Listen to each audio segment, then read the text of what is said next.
Ladies and gentlemen, welcome back to Horror Analysis with me, Drew.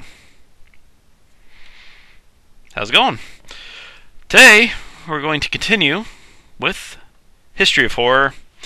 We're going to go back another 25 years, the post-Poe era, I suppose.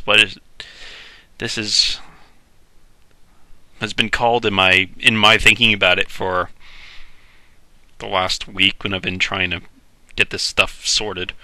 The post-Poe era. Poe died in 49. We're starting 50 to 74 today.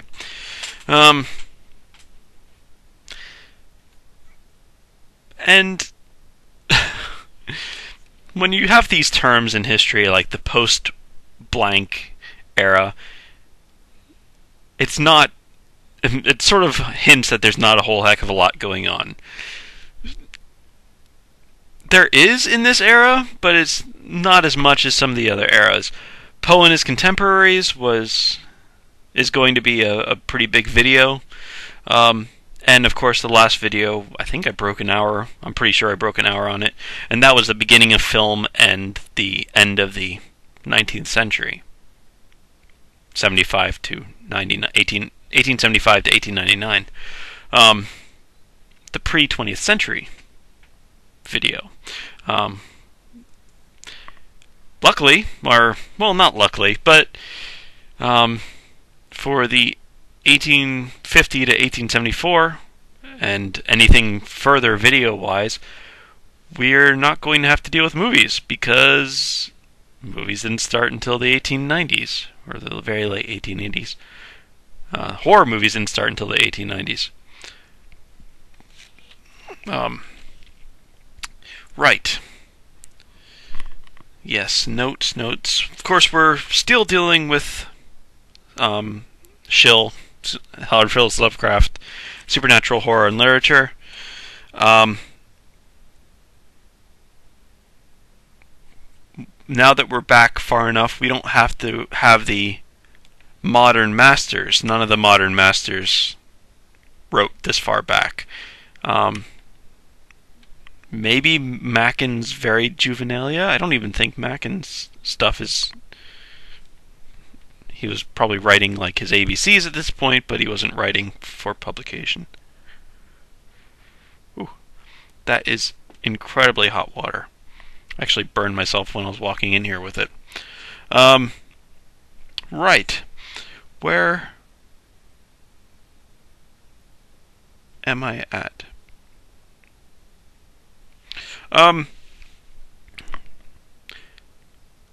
There's people that Lovecraft wants to talk about in this section, and there's people that I want to talk about in this section. We're going to talk about both, but I'm going to probably shortchange Lovecraft's picks, like Nathaniel Hawthorne.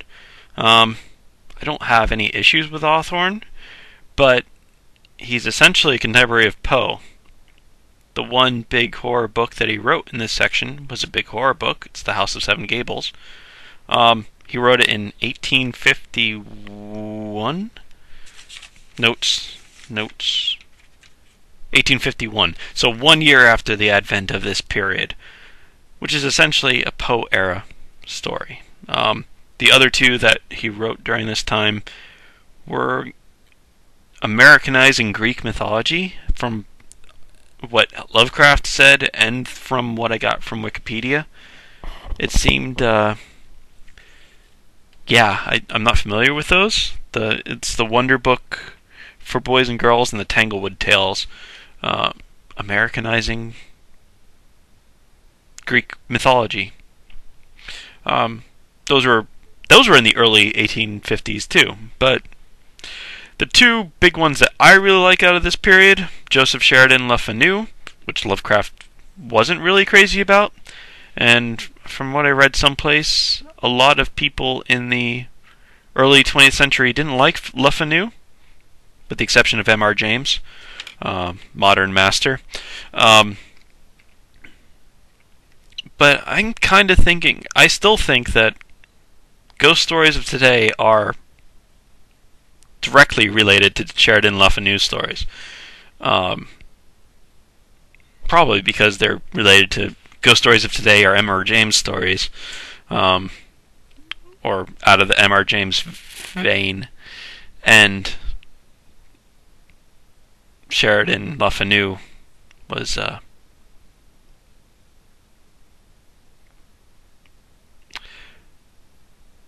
one of the main influences on M.R. James. But if you read a Sheridan Le Fanu book today, you don't think of it as antiquated. It's from the 1870s or 1870s? Yeah, 1870s, but it's not. It doesn't feel like it. It feels like it's today. Maybe Carmilla is a bit different. Green tea. You can get the dates on it, but it hits you the same way. And then the other one is Fitz James O'Brien, which I was doing some more research on. I have a website minimized at the moment that I'm probably going to read bits of, and I should have actually made a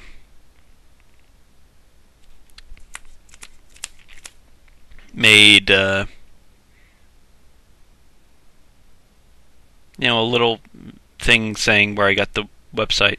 I'll read it out to you, and I'll probably see if I can put it up on the screen in post-production thing. Alright, so which one's going to get the first one? Alright, Joseph Sheridan Le Fanu.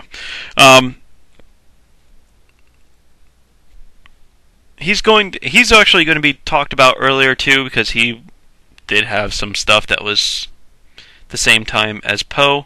So we're going to talk about him next time. But for like Shalkin the Painter, one of his more famous ghost stories, or scary stories, or whatnot. The first two on this list we've talked about before briefly. Carmilla was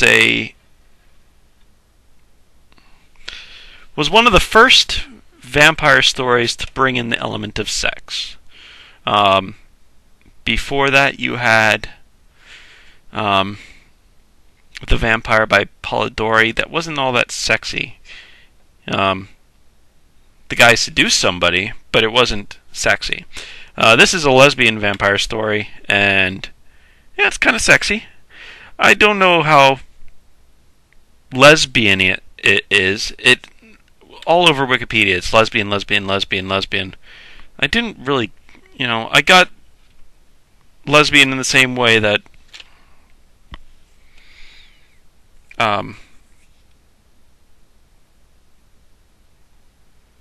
Christabel would be a lesbian story. I guess most people think of that as lesbian, lesbian, lesbian too, but I didn't think it was all that. What's the word? I thought it was subtle. I didn't think it was all that glaring. I might be completely naive in that. It's been a few years since I've read it too, so.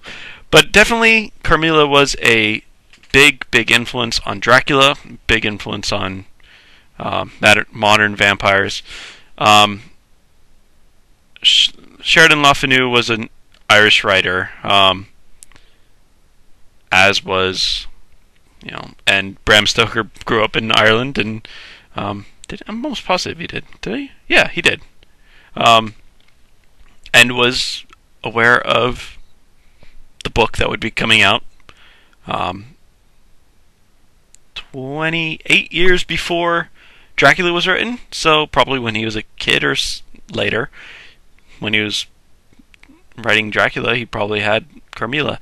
I don't have that information set in front of me, but everybody else seems to think, oh yeah, big influence. So I'm going to assume it was too. We talked about green tea as well during when we talked about the Fantastic.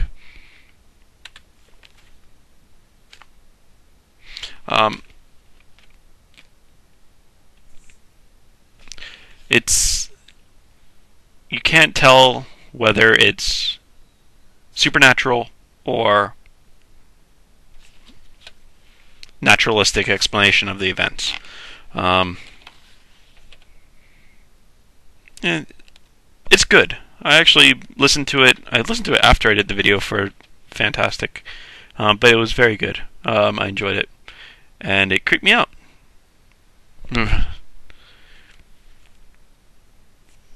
Actually, one of the other things that creeped me out, obviously ghosts creep me out, so Sheridan Le Fanu is going to be something that usually scares me. But the other thing that freaks me out is neck stuff. Whenever someone's neck gets cut, it gives me the willies. I can't deal with it. On film, it's even worse. I gotta leave. Ugh. And I rub my neck like this for forever, just because I can't stop thinking about it. Ooh, my neck is not cool.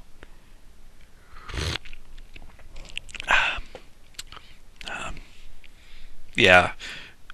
And of course, the guy committed suicide by cutting his throat, which is gross.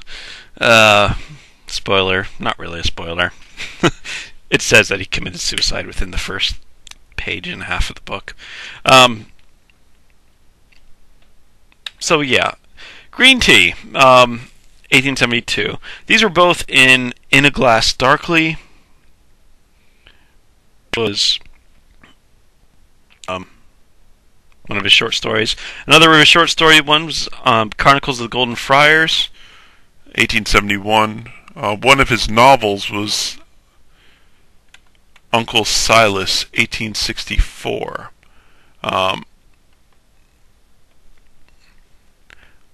There's a few on here. I think... Yeah. I'm trying to remember what the ones that I've listened to or read. I read one fairly early on in my horror reading career, and I can't remember what it was, but it really impressed me. I think it might have been Shulkin, in which case we'll talk about it next time. But I can't remember it, of course, because that's my brain. But he was not appreciated in Lovecraft's time. Let me see if I can find it. In Shill, page 43 is part of... Yeah, it's just a part of a list.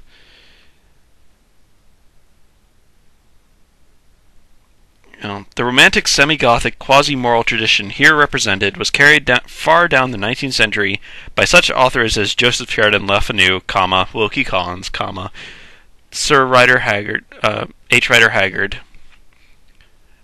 Arthur Conan Doyle, H.G. Wells, Robert Louis Stevenson.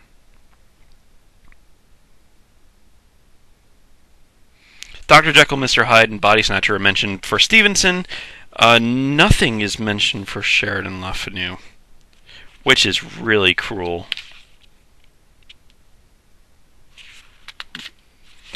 Let me check my index. Maybe I'm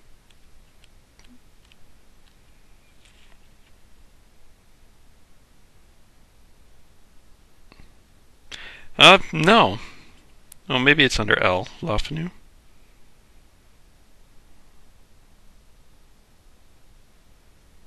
Yeah, that's the only mention of Sheridan Le Fanu. So apparently, during the early 20th century, Le Fanu got no love from anybody. Oh my goodness, that's really hot. It's good though. Alright. The other one I really want to talk about, and I will, Fitz James O'Brien. Let's see, I have that biography thing up here. Let me actually, can I minimize it? Or, yeah, that's what I wanted to do. Fitz James O'Brien was a Irish writer also. God, Irish writers. Maybe I'm just really into Irish writers, not, well, Irish horror writers. I really like Dracula too, so I guess that's Fitz. Any others I should be aware of? Maybe I'll check them out. Yeah, so Fitz James O'Brien started in Ireland. He moved to England, and apparently he spent his fortune. He became a bohemian writer. a bohemian artist. The one book attributed to him in England before he moved to America was this first one, An Arabian Nightmare, and you can't really even say if it was really written by him. It was published anonymously, and it is now ascribed to O'Brien. So whatever that means.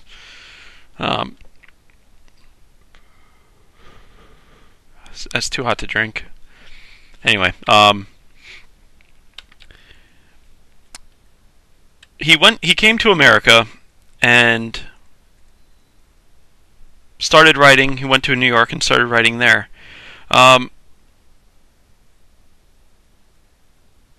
He started writing horror stories. The first one was a ghost story called Pot of Tulips in 1855. A Weird Tale, The Diamond Lens. Oh, let me see if Fitz James O'Brien is talked about on page 66 in Shill, by the way. I'm just going to see what HP has to say about him. He talks about What Was It, which is going to be the next one down the list. Oh, okay. He does talk about the diamond lens, so let's see what HP has to say about the diamond lens. He also created the inimitable diamond lens, in which a young microscopist falls in love with a maiden in an infinitesimal world, which he has discovered in a drop of water. So, the early days of microscopes, a microscopist, a scientist looking through a microscope at a drop of water, sees a woman in there in her little world with everything going on, and falls in love with her. Definitely weird fiction, definitely sci-fi-ish stuff. It kind of reminds me of Horton Hears a Who. But maybe that's just me. I don't think it's just me. I think anybody who's read Horton Hears a Who as a kid will think of that. Let's see. The other ones, let's see. From Hand to Mouth. That was on here. Oh no, did I? Did I skip one? I probably did. From Hand to Mouth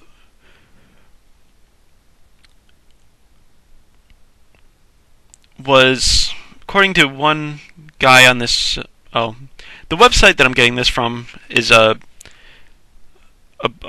biography site for Fitz James O'Brien. It's Alan, AlanGullette.com. Alan Gullette. /lit/FOB for Fitz James O'Brien. /FOBbio.htm. I'll try to put that on the screen. Alan Gullette.com /lit/FOB/FOBBIO/htm. The Hand to Mouth was a serialized from March 27th to May 15th, 1858. Sam Moskowitz in 1971 called it the single most striking example of surrealist fiction to predate Alice in Wonderland. So, the best thing for surrealist fiction before Alice in Wonderland was Hand to Mouth. What Was It? A Mystery is one that both Alan Gullette and HP are going to be talking about. It's the first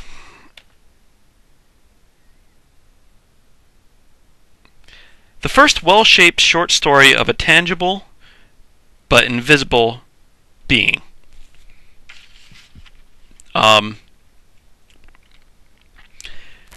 The Horla is also like this, where the guy is tortured by something that no one can see.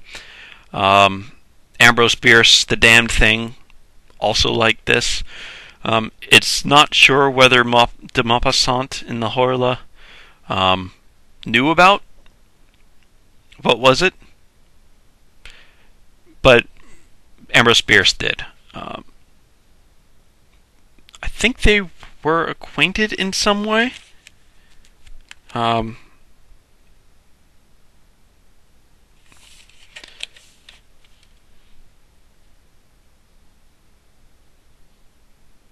Maybe not. I'm not sure. I don't know why I was thinking that. They're back to back in SHIL, supernatural horror literature. So Fitz James O'Brien is right here, and Ambrose Bierce is right there. They're like, boom, right back to back. And there's a lot in common with them. About the time this ends, 1871 would be Ambrose Bierce's first horror short story. I'm not sure if he started writing as a newspaper person before that. And O'Brien died in 1962. Really? 1862? Yeah, he died in the Civil War. So, what was it? A mystery. 1859. The Wondersmith. Actually, what was the Wondersmith? The Wondersmith was evil mannequins being brought to life by evil spirits. Sort of what did it say? Precursor of Capek's first robots, according to the website. I don't know what that means, but who turn against their creators. So mannequins animated by evil spirits that turn against their creators. Sort of one of the first robots turning against the creators, Gog and Magog. That sort of thing. Capek. I gotta find out what Capek is. This is gonna drive me nuts. And finally, Demon of the Gibbet, which is probably one of my favorite horror poems. It's very, very good and quite haunting and kind of scary too. So I don't have it. I looked all over. I couldn't find a date for this one at all. But I think I'm planning on doing a horror music and horror poetry together, so I'll probably go over that then. But I mean, there's Christabel, probably at the top of the horror poetry pantheon. I know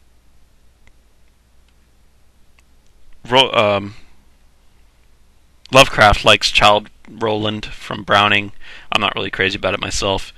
And then underneath that is, The Earl King by Goethe, and Demon of the Gibbet is right there. I think it's as good as The Earl King, if not better. Well, as good. It's very similar.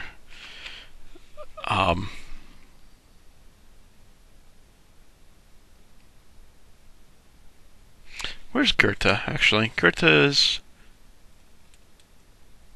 I don't have Goethe on here. He's quite a bit earlier. And Coleridge as well.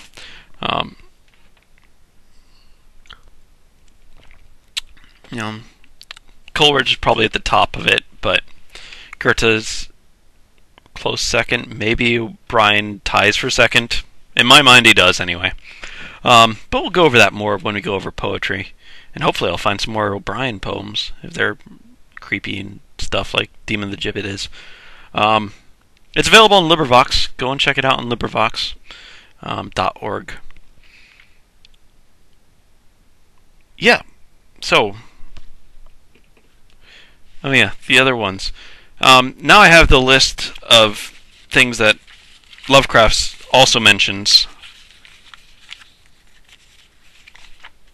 And I think I'm skipping one on here, but I didn't give page numbers. Page numbers for this was 66. For Sheridan Le Fanu was 43, but he doesn't talk about Sheridan Le Fanu at all. And then we're going on to the other ones. Of course, the big one that Lovecraft wants to talk about is House of Seven Gables. And it makes sense. I haven't read House of Seven Gables, A, because it's a ghost story, and I try to avoid ghost stories because they freak me out far too much. Haunted house stories, bad place stories. But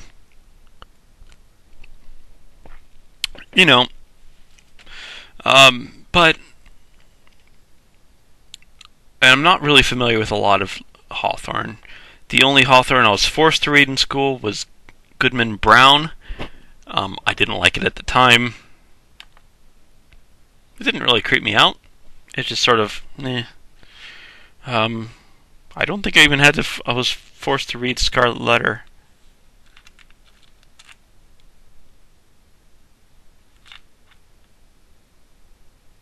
Yeah, so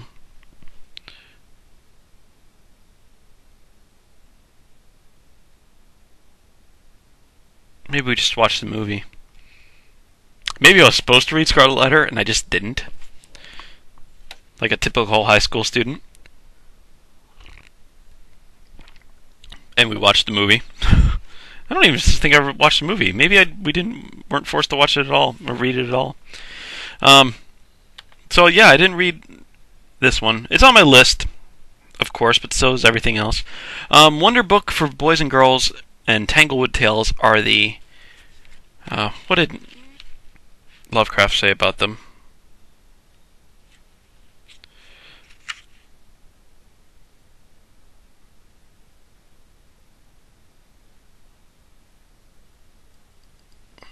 Oh, he calls them a Teutonized retelling of classic myths for children.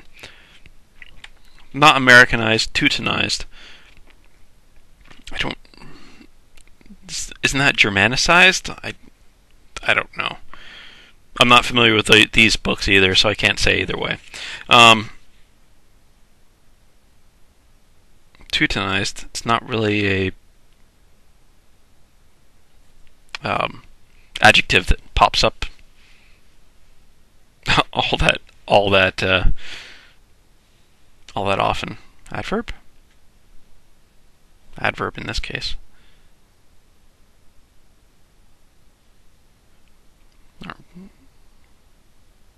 I'm so confused. I'm so tired. That's fine. He also talks about Dr. Grimshaw's Secret, which was posthumously published. He talks about a few things, but then he goes into talking about the big one.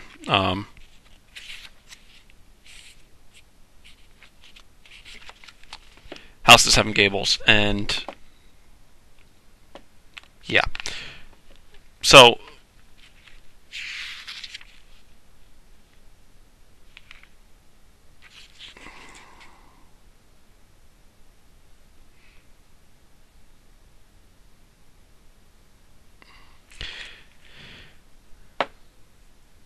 what Lovecraft says about Hawthorne in general is that he's very weird. He's so definitely weird tradition, but this is also what Poe's criticism of Hawthorne was. He brings the moral side into it. He can't help but bring the moral judgments into his writing. And when you're making moral judgment and you're trying to scare people at the same time, the moral judgment will take away from the scaring people.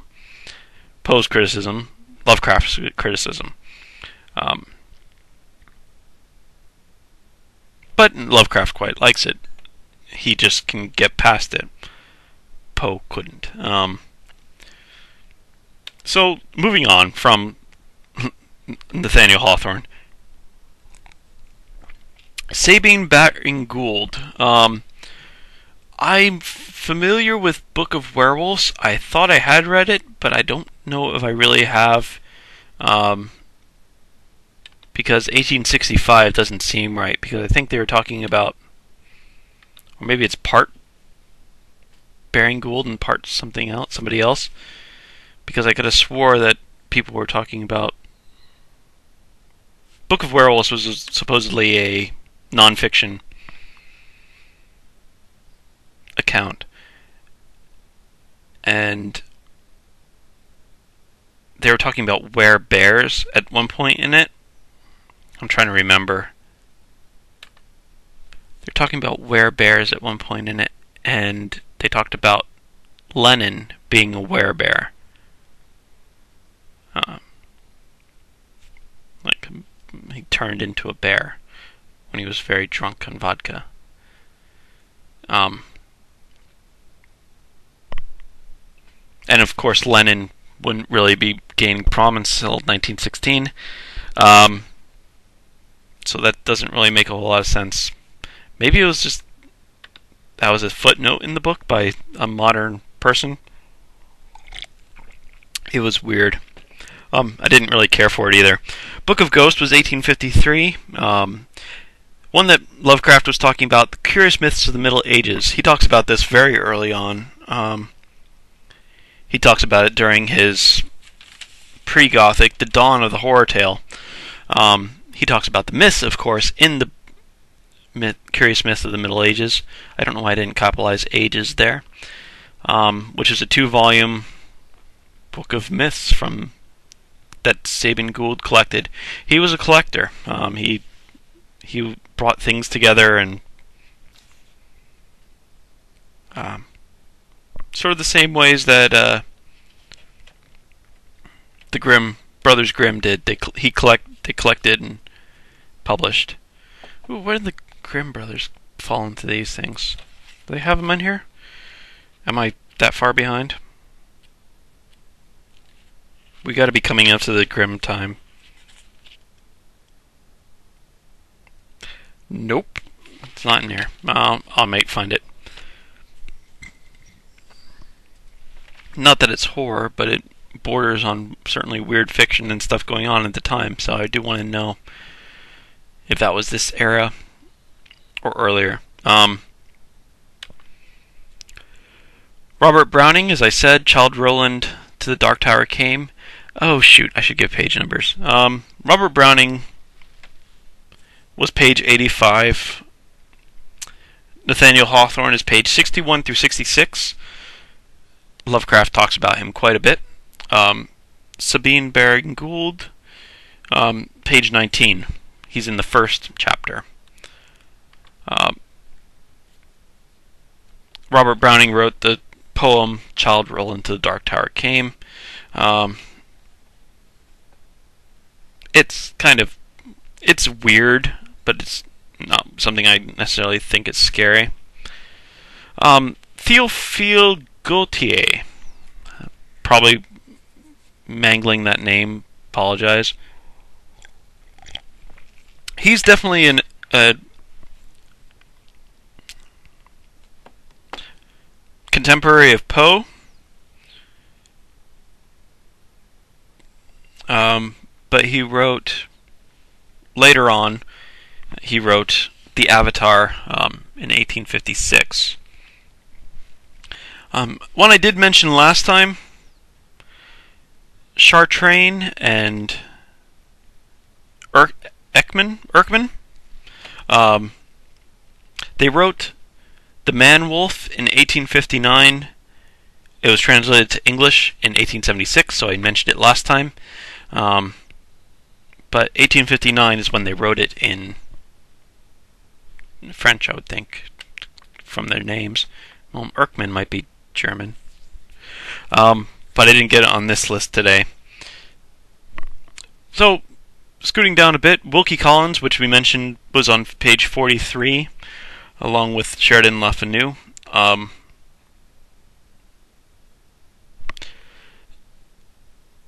He wrote, well, two from this time.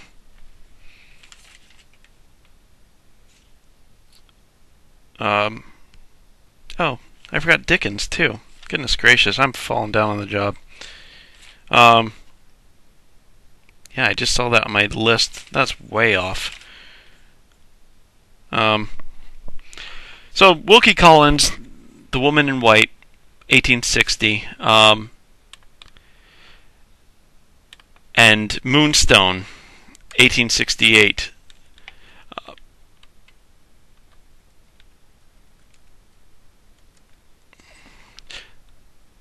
Right. So those were. He was definitely a contemporary. He was actually a friend of Charles Dickens.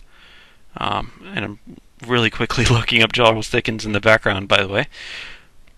This is my penance for not being prepared. Literary style, blah, blah, blah. And two of the things that he wrote were, I guess, weird mysteries. I don't think they were purely ghost stories, but they. Oh, good. So some of these are going to be next time.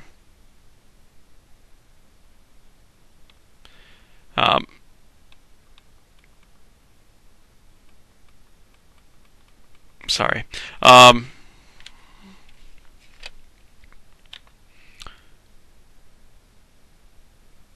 They weren't purely ghost stories.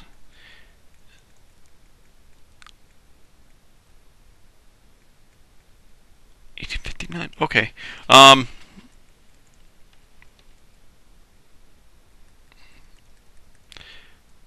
What's Druid?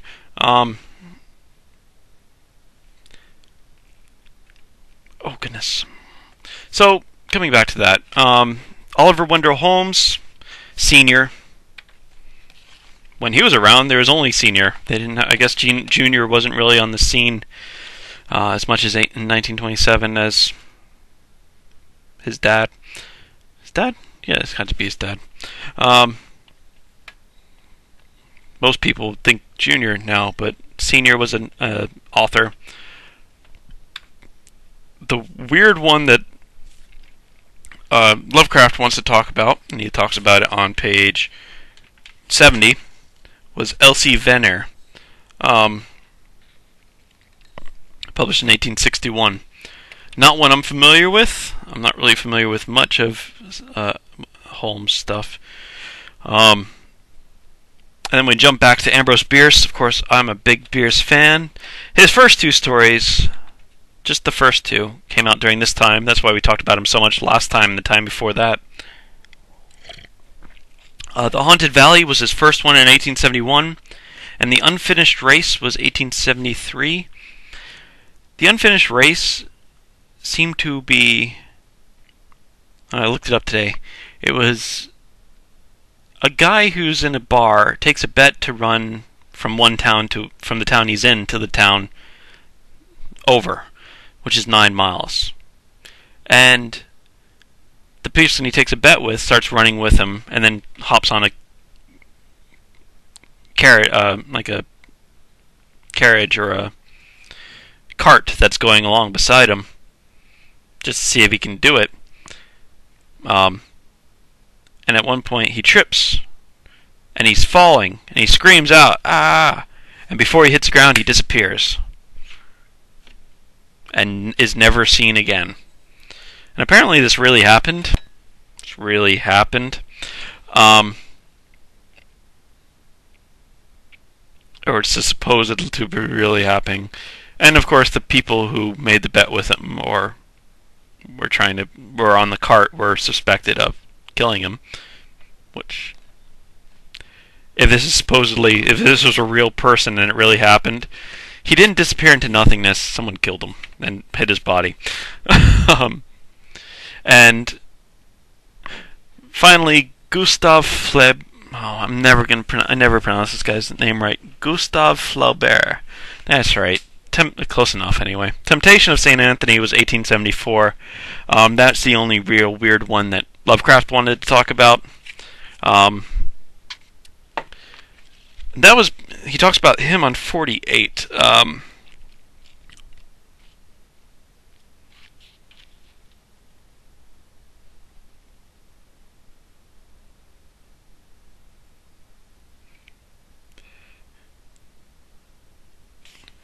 He called it an orgy of poetic fantasy.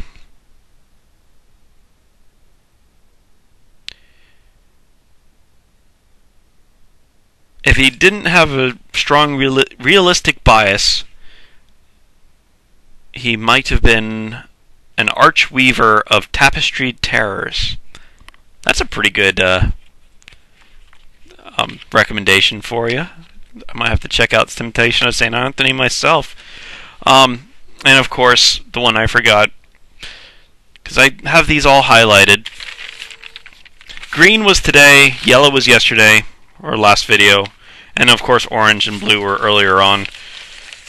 I have Dickens highlighted for you last time, and he's supposed to be in this time.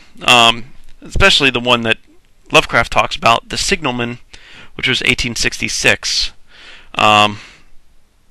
which is about a train signal at the times. You know, had to have a guy watching it the whole time, because back then there weren't really. There's no automation, of course. Train signalman imagines that he sees a guy out in the tracks, and he's freaking out, and he thinks it's a ghost and whatnot. And he tells this to his buddy, and his buddy can't see anything. The next day, his buddy comes back, and the guy's dead. He's hit by a train while looking for somebody on the tracks. Yeah. So, kind of, sort of frightening story. Spoilers, my apologies. And it should have been, at least on this one, that's 1866. Should have been between Oliver Wendell Holmes and Ambrose Bierce. Yeah. So next time, jumping back, well, I guess, what else do we have for? Christmas Carol was 1843, so even though it's ghosty, it's back to the next one. Edwin Drood, that's the last one. That's one that was often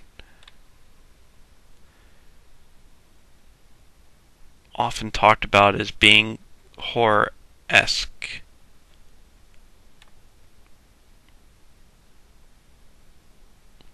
Oh, well, I'm not really familiar with Edwin Drood, but the little bits I'm just looking at right here are kind of creepy.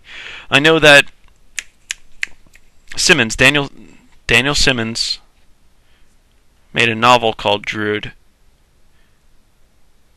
I think it was actually narrated. The narrator was actually Wilkie Collins. I didn't read it, but my friends were talking about it and recommending it. I don't want to give too much away, just in case I could be completely misremembering what my friend said, or I could be spoiling it for somebody, so I'm going to pass. But the characters had Charles Dickens was a character, and Wilkie Collins was the narrator in the book Drood by Simmons. And supposedly takes place during the time that he was writing Drood. Charles Dickens was writing Drood.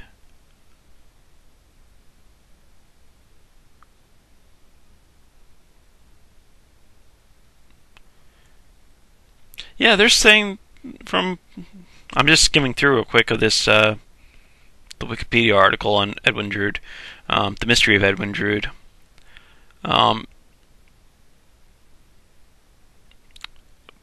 Apparently it's kind of dark, for what it's worth. Yeah, so next time we're going to jump back to Poe era. Poe's heyday, anyway. I don't think Poe goes back to 25 with his writing, anyway. We'll get to that next time. And then Poe's contemporaries we're also going to work on. Yeah. And then after that, goodness, what is after that? Pre-Poe, and then, which is a section called Aftermath of the Gothic. which is getting into Mary Shelley area. An apex of the Gothic, early Gothic, and then, dawn of the horror tale. I'm not sure how many more videos that will be. We've been in history of horror quite a while, haven't we, folks? It's turning out to be by far the biggest section.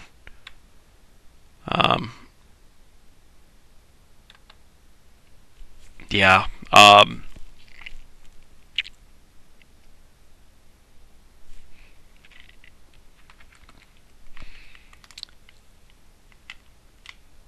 that's okay. I'm okay with that. Actually, I'm ready to. I do want to go into, horror anthropology soon, though. I still haven't decided whether. I think I've pretty much decided I'm not going to do it out of order and do a horror anthropology section before History of Horror. But I'm tempted. Maybe I'll do a video out of order, just so I can break up the horror History of Horror videos. Yeah. You don't care. You're going to watch them in the right order anyway. Alright, folks. This is Drew. Thanks for watching Horror Analysis. I'll see you next time.